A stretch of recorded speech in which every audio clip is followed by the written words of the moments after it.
बिस्मिल्लाहिर्रहमानिर्रहीम। प्यारे बच्चों, नज़म हमने पढ़ी देखो नाच रहा है मोर।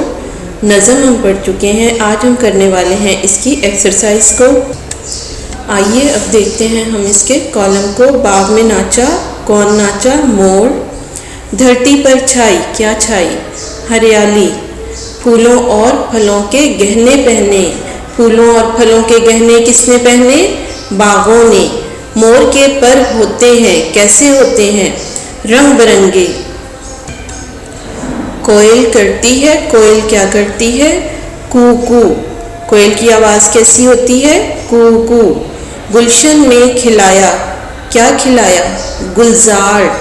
चिड़ियाँ चहकी, चिड़ियों की आवाज़ को क्या कहते हैं? चहकना। तो चिड़ियाँ चहकी। सावन भादों की रुत है।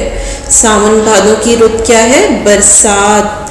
सावन भादों की रुत किसे कहते हैं? बरसात को कहते हैं।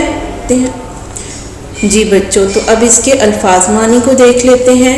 पहला लफ्ज़ है रुत। रुत का मानी है मौसम। अगला लफ्ज़ है हमारा गुलजार, और गुलजार के मानी है चमन, बाग। धरती, उससे अगला लफ्ज़ है हमारा धरती। धरती के मानी है ज़मीन। धरती ज़मीन को कहते हैं। रंग रंगीले, रंग रंगीले का मानी है रंग बिरंगे, मुख्तलिफ रंगों के। अगला लफ्ज़ है हमारा कोंपल। कोंपल के मानी है कली। उससे अगला लफ्ज़ है तंबूर। तंबूर के मानी है एक साज का नाम। तंबूर एक साज का नाम है। घनघोर, गहरा बादल। हरियाली, सब्ज़ा। चनोर, मोरछल। मोर जब अपने परों को फैला लेता है तो उसे चनोर बोलते हैं या मोरछल कहते हैं। गहने, जेवर।